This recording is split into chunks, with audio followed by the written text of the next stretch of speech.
Señor mío y Dios mío, creo firmemente que estás aquí, que me ves, que me oyes. Te adoro con profunda reverencia. Te pido perdón de mis pecados y gracia para hacer con fruto este rato de oración. Madre mía Inmaculada, San José, mi Padre y Señor, Ángel de mi guarda, intercedan por mí. Hoy llegamos ya al séptimo domingo durante el año.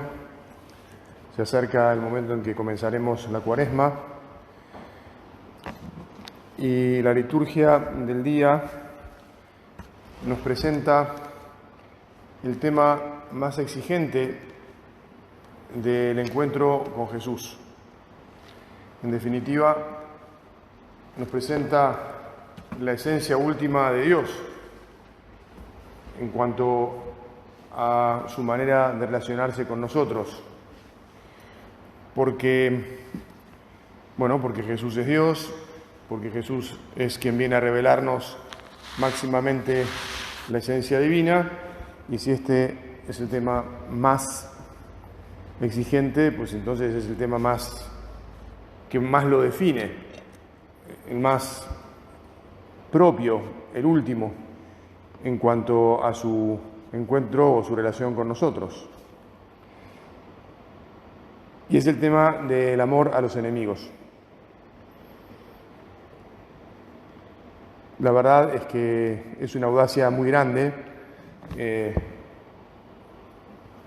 lo que hizo nuestro Señor. Y es, tal vez, en última instancia, lo único que de verdad haya cambiado la historia de la humanidad, lo único que da la verdadera posibilidad de que el mundo mejore.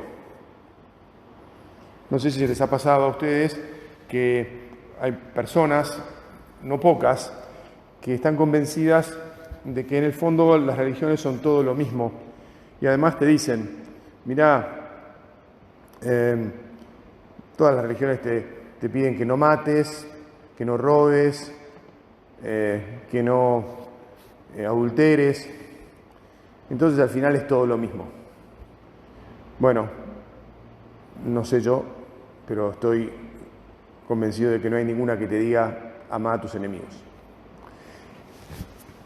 Por otro lado, está claro que la religión no es un código moral, ¿no? Justamente ese es uno de los grandes problemas del mundo, pensar que las religiones son códigos morales. Los códigos morales se desprenden de las religiones. Y naturalmente, como el ser humano es uno en todas partes, tiene mucha similitud. Pero el código moral cristiano tiene este mandato que es el más exigente y, te insisto, es el que cambia todos los paradigmas. Jesús dijo a sus discípulos: pero yo les digo a ustedes que me escuchan, amen a sus enemigos, hagan el bien a los que los odian, bendigan a los que los maldicen, rueguen por los que los difaman. Al que te pegue en una mejilla, preséntale también la otra. Al que te quite el manto, no le niegues la túnica.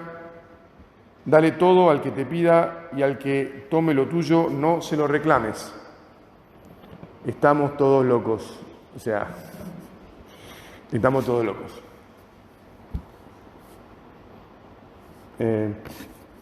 Vamos a ir a la historia que cuenta la primera lectura, que también nos enmarca y nos puede ayudar un poco. El desafío de la meditación de hoy no es recordar estas generalidades con las que nosotros estamos familiarizados y de alguna manera estamos de acuerdo, de alguna manera no, estamos completamente de acuerdo. Pero el desafío es que nos demos cuenta que a nosotros nos cuesta amar a nuestros enemigos. Y para eso tenemos que reconocer que tenemos enemigos, que también nos cuesta, porque tendemos a pensar que nos llevamos bien con todo el mundo y que no hay enemistades en nuestra vida. Son dos desafíos, Jesús, que todavía empezando este rato de oración te pedimos que lleguemos lleguemos aunque sea un poquito a ellos, y tal vez durante la semana o durante el tiempo que haga falta podamos seguir ahondando y meditando y dándonos cuenta, ¿no? Bueno, pero como te acordás, David había vencido a Goliat. David había ganado gran popularidad, se había hecho amigo de Jonatán, el hijo de Saúl. Jonatán lo había salvado porque en un momento Saúl ya no se la bancó más y decidió eliminar a David, y entonces David huyó. Y Saúl salió con su ejército, no ya en contra de los ejércitos enemigos, sino en contra de David. Y entonces una noche acampó y en el desierto de Sif, con 3.000 hombres, lo más selecto de Israel, para buscar a David en el desierto. O sea, estaba convencidísimo que lo que quería era acabar con David. Imagínate si se había convertido en enemigo. Ojo, alguien que lo había cuidado, que lo había elegido, que lo había encumbrado. ¡Wow! ¿Verdad? Este es un dato interesante para nosotros, porque efectivamente el problema más grande es cuando el mal nos lo hace o nos lo está haciendo alguien de quien esperábamos una conducta completamente distinta, porque entonces el corazón se nos enoja más y la enemistad es mayor. Cuando el que te maltrata es tu hermano, es tu mejor amigo, es tu padre, es tu madre, no sé, alguien de quien esperás y confías o confiabas hasta el momento en que se da el problema plenamente, ahí es cuando la interioridad se chisporrotea, todos los cables se cruzan y uno dice, no, pará, ahora, bueno, de hecho, Señor, qué triste es cuando se pelea un matrimonio y cuando se empiezan a sacar los ojos, personas que han tenido hijos, que se han amado, que han vivido y dormido juntos durante un montón de tiempo, y de repente uno dice, bueno, pero esto no tiene, ¿cómo puede suceder esto? Y bueno, por esta realidad de que lo que más duele es cuando el que te hace un mal es el que más te quería o el que más esperabas. Qué triste es también cuando en una familia mueren los progenitores y empieza a haber peleas entre los hermanos para ver quién se queda con qué cosa. Qué triste, Señor, que estas cosas no nos pasen, que las detectemos, que nos demos cuenta que nos podrían pasar o que a veces nos pasan. Entonces después hay que curarlas, porque esto de amar a los enemigos y de perdonarlos, bueno, naturalmente lo primero que todo el mundo piensa es evitemos las enemistades, evitemos las peleas. Si me vienen a buscar, voy a esquivar el golpe, pero hay veces que el golpe ya vino, ya llegó y ya impactó. Y entonces después hay que ir a la segunda parte, que es el perdón. Justamente la esencia de Dios es un Dios que ama a todos incondicionalmente. Gracias, Señor, porque me perdonás siempre. Que acepte además que tengo que ser perdonado y que no me dé vergüenza, o mejor dicho, sí, que me avergüence de mis pecados, pero que me alegre de que vos me perdonás. Y que no piense, uy, qué horror, fui perdonado tantas veces. Porque también la soberbia se mete hasta ahí. Bueno, y respecto de los demás, Señor, dame un corazón capaz de perdonar de verdad. Que sepa que me van a lastimar como yo lastimo. Aun cuando no quiera, provoco heridas en los demás. Así como los demás, aunque yo puedo suponer que no quieren, o tal vez cuando veo que sí quieren lastimarme y me lastiman, pero yo te pido que me ayudes a perdonar. Bueno, entonces, ¿te acordás la situación? David se metió con Abisai de noche en el campamento de Saúl, que estaban todos durmiendo, se ve que estaban cansados de toda la persecución, y encontró que la lanza estaba en la tierra, en la cabecera, y Abner que era uno de los jefes de las tropas de Saúl, y toda la tropa estaban alrededor de él acostados como para hacerle un círculo y defenderlo, pero muy dormidos. Entonces Abisai le dice a David que, bueno, Dios puso a tu enemigo en tus manos, listo, matalo, ¿no? Déjame, no le dice matalo, dice déjame clavarlo en la tierra con la lanza de una sola vez. No tendré que repetir el golpe, no voy a fallar. Este hombre te está buscando para matarte y lo tenemos a nuestra merced. Listo, chao. Pero David replicó a Abisai, no lo mates. ¿Quién podría atentar impunemente contra el ungido del Señor?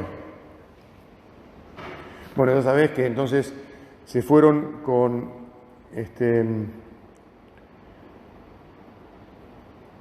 la lanza y el jarro de agua de Saúl, cruzaron a la otra, bajaron la montaña, subieron arriba. Cuando ya estaban a suficiente distancia como para que no los pudieran agarrar, les gritaron, los despertaron, le dijeron, fíjate que dónde está tu lanza y dónde está tu jarro, fíjate que te he sido leal, el Señor le pagará a cada uno según su justicia y su lealtad. Porque hoy el Señor te entregó en mis manos, pero yo no quise atentar contra el ungido del Señor.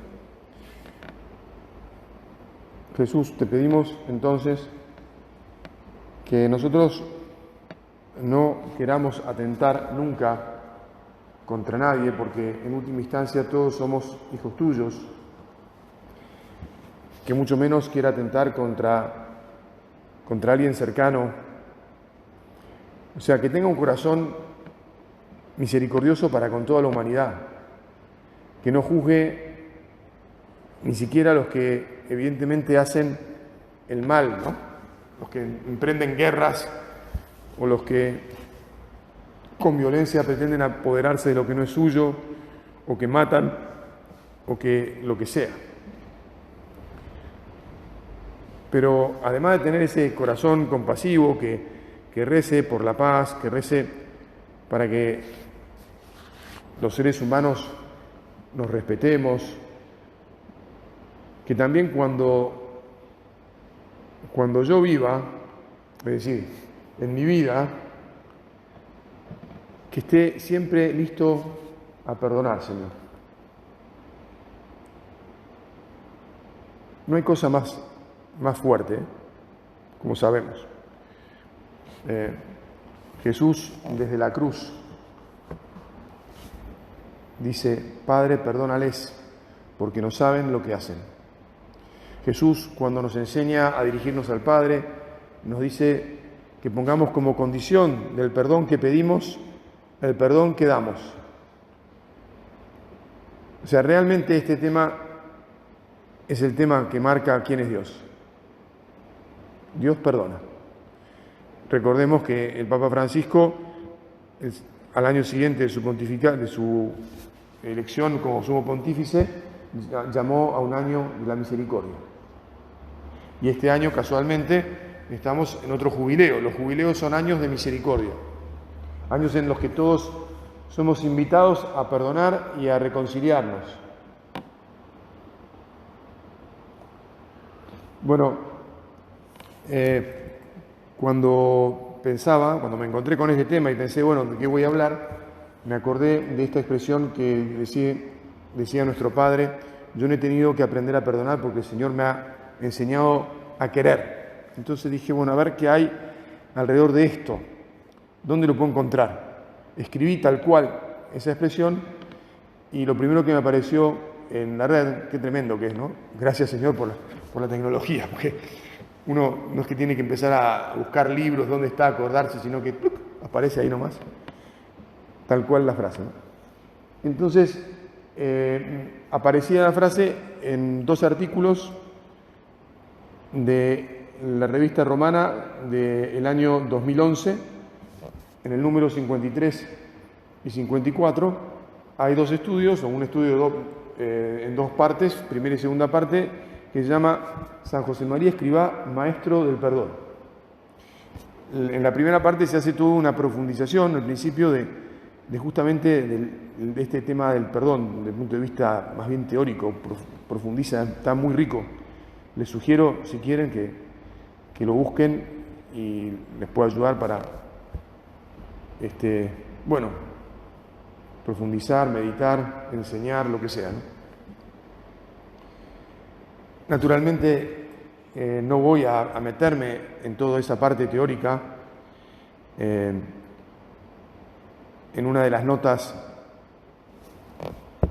el autor trae a colación la oportunidad en el año 29 en el que nuestro padre llegó a dar clase en la Academia Cifuentes con toda su sotana manchada de cal blanca, porque en el tranvía le había terminado dando un abrazo a un obrero que a propósito, porque se ve que era contrario a la fe, lo había ido rozando. Entonces nuestro padre le dio un abrazo y le dijo: vamos a terminar esto, no solo te perdono, sino que mirá, no te ningún problema, al contrario, que te quiero, digamos, te quiero. Hay que tener cuidado porque alguno podría pensar, y no nos equivoquemos, que nuestro padre, o uno mismo le hubiera dado un abrazo diciendo: anda, tomátela, me importa 3 pepinos de vos, me querés manchar, bueno, como jorobándolo, ¿no? Manchame del todo. Naturalmente, entendemos que el corazón de nuestro padre fue un corazón cariñoso, amoroso, que le dijo: mirá, tranquilo, yo no tengo nada con vos, te perdono. Pero no es tan fácil, ¿no? No es tan fácil cuando abusan de vos. Además, sin motivo, más que la bronca o el odio que esa persona, que tampoco sabemos por qué llegó, no sabemos por qué en general la gente se enoja. Y esto es entonces uno de los 2 temas que yo te quería sugerir que tenemos que profundizar.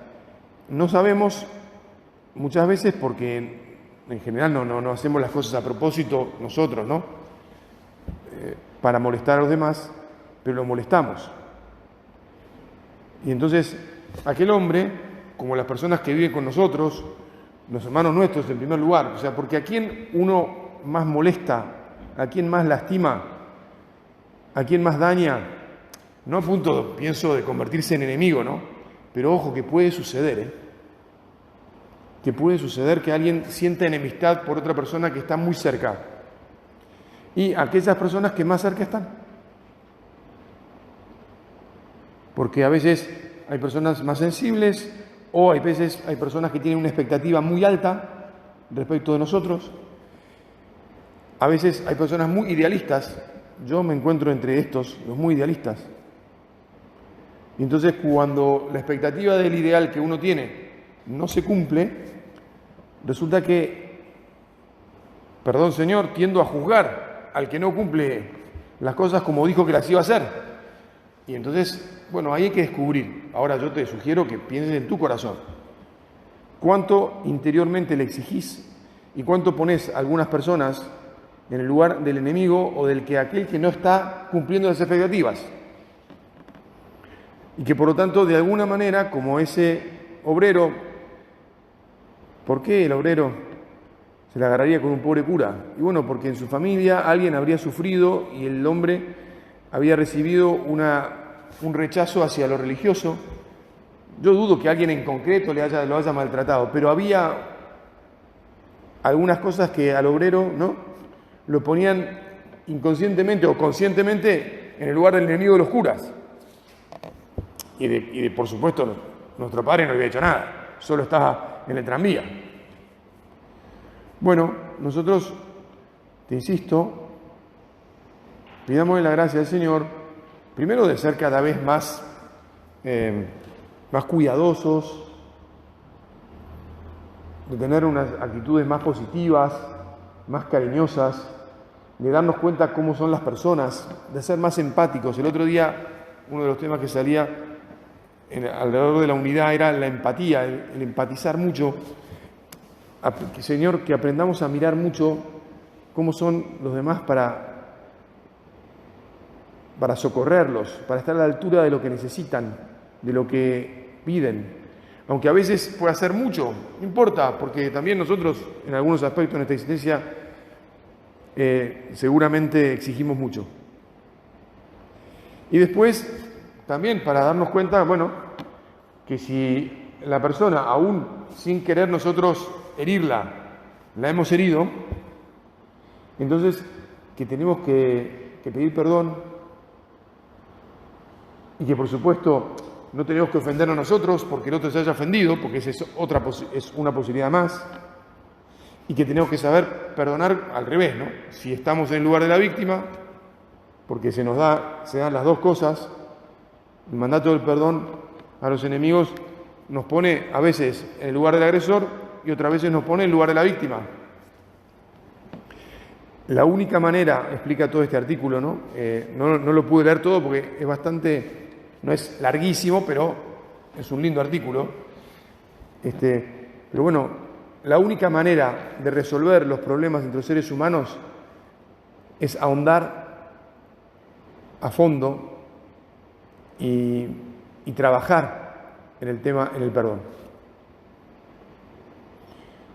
Explica el artículo que me está acabando el tiempo de la meditación, que en los años 90, a partir de los años 90, se redescubrió, incluso en psicología, la importancia del perdón, y la causa de eso fue las guerras y las heridas que dejan el terrorismo, la violación a la dignidad de las personas, el abuso de los derechos que ha habido a lo largo de la historia y en el siglo XX.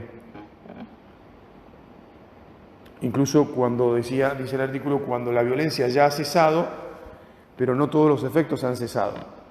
A veces sucede que recibimos una herida, ahora pongámonos por un momento en el lugar de la víctima y del perdón que tenemos que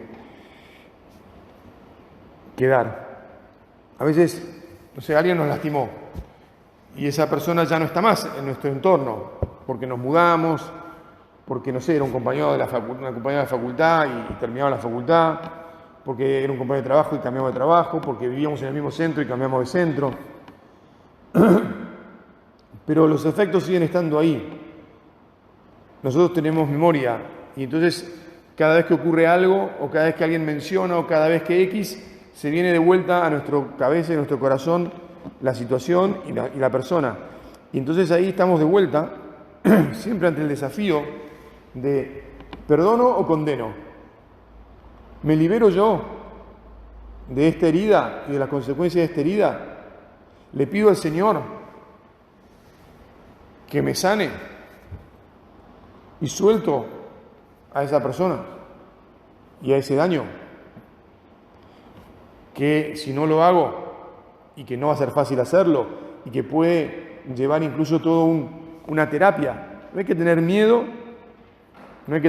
de decir, mirá, porque una terapia no es otra cosa que un proceso guiado de sanación, de curación. Es una terapia. Cuando vamos al médico, nos hacen una terapia. Y todos tenemos heridas, todos tenemos enfermedades. Bueno, por supuesto, en generaciones pasadas, por ejemplo, para mi madre, toda palabra que empezara con psi era un pecado mortal, pero te prendía fuego con un lanzallamas. Pero bueno, aceptemos que todo lo que tiene que ver con psi es muy bueno, porque tiende a curar justamente todo este tipo de heridas y seamos generaciones modernas que entienden que la humanidad también progresa en todo esto y digámosle al Señor, la vida ahora, la vida siempre ha sido muy rica, pero cada vez, digamos así, parece que está como más compleja, ¿no? Bueno, también a la vez tiene más herramientas. Gracias. Profundiza más, conoce más. Antes sucedían todas estas violaciones y nada, ahí quedaban las personas.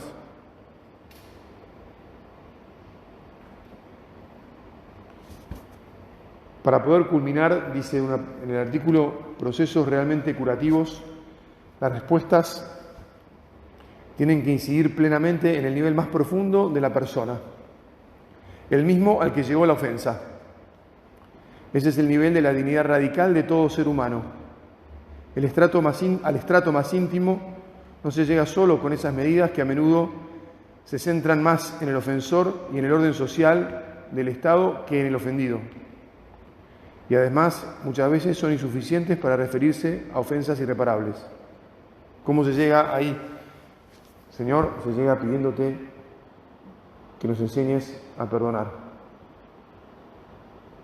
Porque, bueno, no voy a entrar, es difícil, es muy difícil a mi entender, lo he pensado muchas veces, lo que decía nuestro Padre. Yo no he necesitado aprender a perdonar porque el Señor me ha enseñado a querer.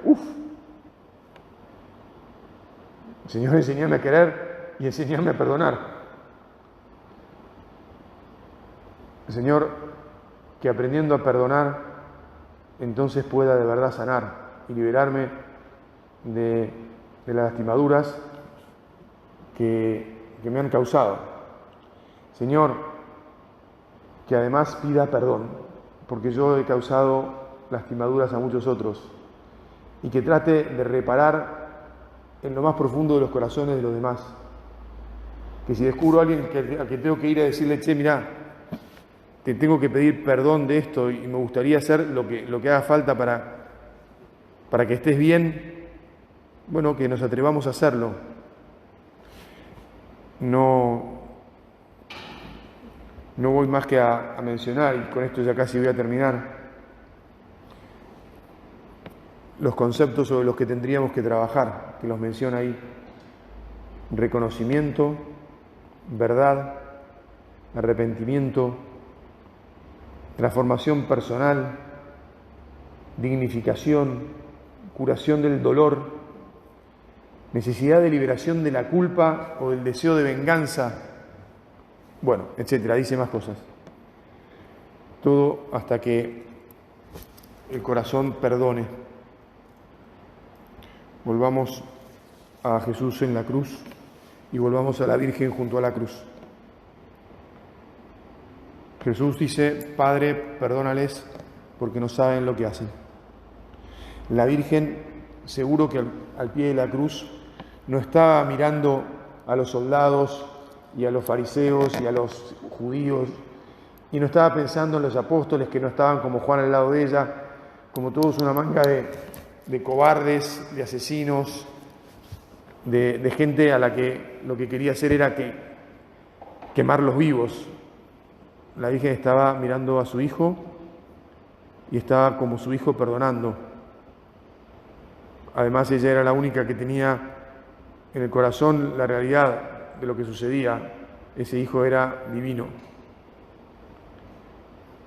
Madre Santa, te pedimos que, como Jesús sabe perdonar porque es Dios, nos hagas cada vez más parecidos a Él, nos ayude a estar cada vez más metidos en su corazón y que aprendamos a perdonar, y que también que aprendamos mucho a pedir perdón cuando lastimamos a alguien. Te doy gracias, Dios mío, por los buenos propósitos, afectos e inspiraciones que me has comunicado en esta meditación. Te pido ayuda para ponerlos por obra. Madre mía Inmaculada, San José, mi Padre y Señor, Ángel de mi guarda, intercedan por mí.